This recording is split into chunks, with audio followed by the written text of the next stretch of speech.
السلام عليكم ورحمة الله تعالى وبركاته. هل كان قال سعودان ولا تعب صومالي أنا عليها الناصر صلاح الدين الناصر سبنا لبن حدا تاي صاحبنا هوري فضلا نال فريسو لوغا الفيس حدا تاي صاحب عصب حقولنا أدنى سي فريسو استغفريسو وركا أمان هل كان هذا كوجا هينو حكمده مقالة هرجيسو حلقة فري bandhigaasoo magaciis la yiraahdo bandhigaas togamsa bandhig buugeedka oo magaalada Hargeysa bandhigaasna waxa qabanqaabiyay in magaciis la yiraahdo waxa kaloo meeshaas qabanqaaba ka ahayd madqaan warkaciisay doctoraysa adna aadan isu imaashahaas mise bandhig buugeedkaas wuxuu dhaliyay murankaasna dadkii meeshaas maamulayay mise agaasimayaashaas meeshaas maamulayay iyo aqoonyahanada Soomaaliyeed iyo dadka Soomaaliyeed saamaynta ku leh Soomaalida dhexdooda ayaa arintaas cambaarayay waxayna ku tilmaameen arintaas inay tahay marxabaabin iyo dhaqan bedel inta arintaas aan sii gal horta dhaqan maxaa la yiraahdaa xarunta dhaqankana maxay tahay marka dhaqan leeyahay wadiin iyo ummadaasi caadooyinkii ay awooshii ka soo dhaxashay ee ay lahayd anaga sidaan ognahay ka warhayno dhaqankeen waa dhaqan islaamka Soomaalida dhaqan waxaa leenahay islaamka oo la yaqaan marka xarunta marka la yiraahdo dhaqanka waa xarun lagu kaydiyo waxaas oo lagu baro dhalinyarada maanta Yurub iyo Mareykanka noqonaysa waa halkii lagu dhaqan celin lahaa in dhaqankeeni lagu soo celin lahaa la bari lahaa waa halkii lagu bari lahaa diintooda waa halkii lagu bari lahaa waxa meeshan ay ka yimaadeen dhaqankan ay kala yimaadeen inuu wax qaldan halkii lagu bari lahaa weey marka dhaqamadan la keenayo dhaqan cilmiya oo fahmi lahayn marka kaalaya marka la dhageysta doodaasi murankaas dhaxmartay mid aqoonyahanada Soomaaliyeed iyo dadka mid ah suxufiyiinta macnaha dadka meeshaas soo abaabulay agaasimayaasha ninkan hadlaayana waa nin askari macnaha waa sarkaal sare oo kamid ah maamulka waqooyi ka jira labada suxufiye agtaagan waxa weeyaan laba suxufiye oo ka shaqeeya tiifayada kala duwan ee Hargeysa ku yaala maanta waxaan idin la wadaagaynaa xarunta dhaqanka iyo booska noogu jirto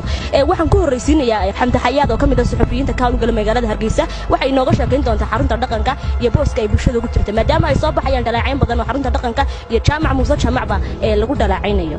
fikir qurux badan iyo barnaamij qurux badan xarunta dhaqanka waxa isqaban la waxaan faraha badan loo yibsadida ku jiray ee laga qaylinayo iyo xarunta dhaqanka social media waxaan moodaa in isku soo beegmay carwada furitaanka buugaagta iyo martidii noo joogtay maanta waxa la leeyahay wuxuu keenay nin Botswana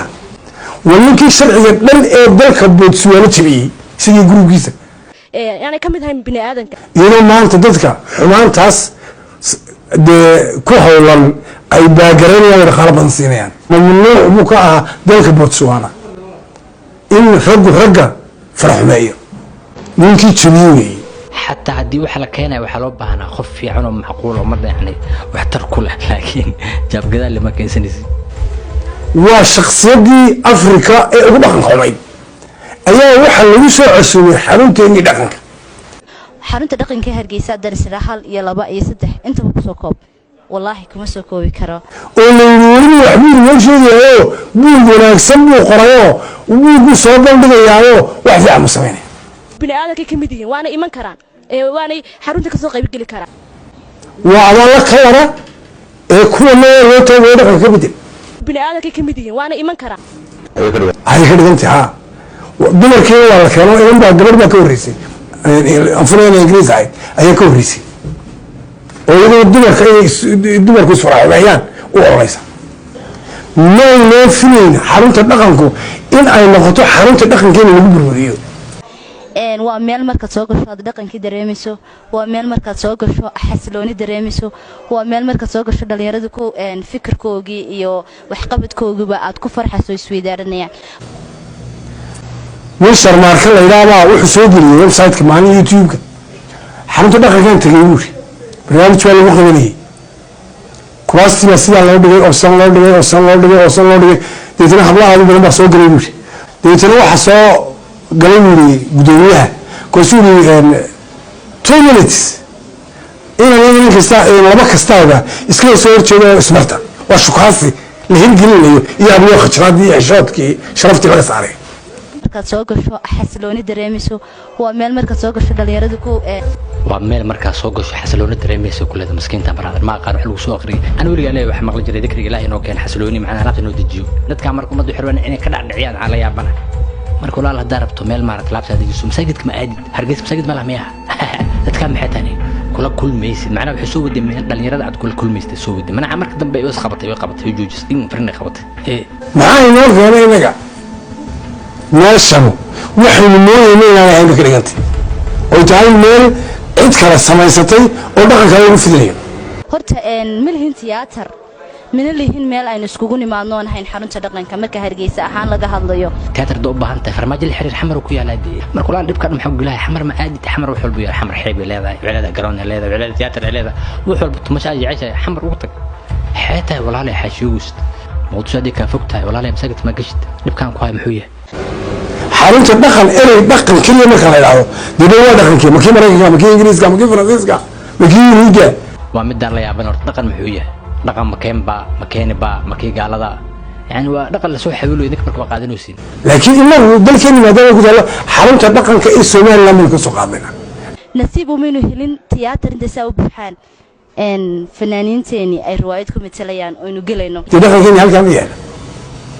dhaqankeena kaamu ahayn dhaqankeena dadka noocaas ma ahayn dadka negative face kaga badan yihiin Soomaalidu maanta dad wax soo qorto comment khaldan bay ka bixinayaan qofkii wax sheego urunta sheego waxa la kan waa negative niyo naga qabta wax baa ka khaldan oo waalihiin qofkii isqaabi mar meel la soo horstaag macnaha war magaal saas laga rabaa dhaqan xumada caalamka ta ugu weyn oo u ololeeya ayaan dalka keenay waa inama dalka ku daydaan laftirkeedu dama ahaynay yani kamid ahayn bini aadanka waxaan keenay naag u ololeysa dhaqan xumada caalamka ugu weyn ayaan dalka keenay waa dalka ku daydaan iyo dadka dhalinyarta jilkeeno kala maxaa dadkan kala duwan loo keenaya ee dhaqanka xun leh qof maangaaba uun baa waxaan iska laaqlaaqayo iska wadwata wax kale ma la soo waadin dhaqan xumada oo lay kaliya mooyaan wax kale ma waysin inna lillahi arxaada ka qaldan dhaxgala haska soo dhax bixin ilaa beertol insha Allah ilaahay ana waadin duceynayna insha Allah si socod hore si socod ilaahay kiiskii ciqaabtii ugu weyneyd ummadii uu ka qaaday ummadii Soomaaliyeed ka hadbay ciqaabtii ugu adkeyd ilaahay ka qaaday caaliyaha saafilaha buu ilaahay adeer jaamac muuse jaamacna waan ku amaanana wuxuu sameeyay isdhexgelin oo laba dal oo walaalaa isdhexgeliyay Itoobiya oo kale wiilka xaqiisii hoose inta la soo jaray ayaa xagga sare soo mariyay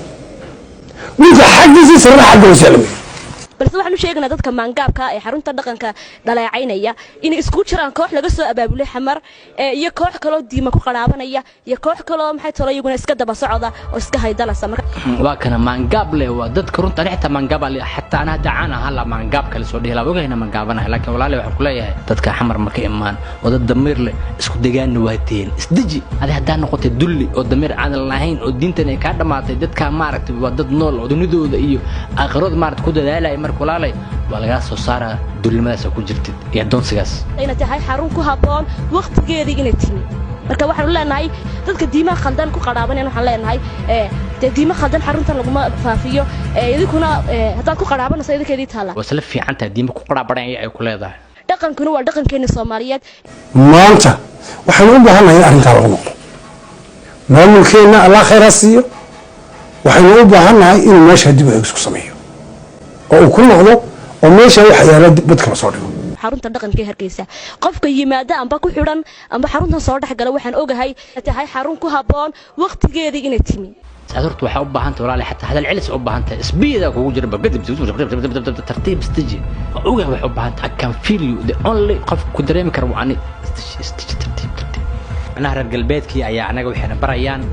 dhaqan ma kooda bayna barayaan mise anaga keenay ugu soo celinayaan macnaha jilka soo socdaya waxa la barayaa mise jilka macnaha hadda jiro mise jilka soo socdaya waxa la barayaa dhaqanka Soomaalida ay wataan inuu yahay dhaqan qaldan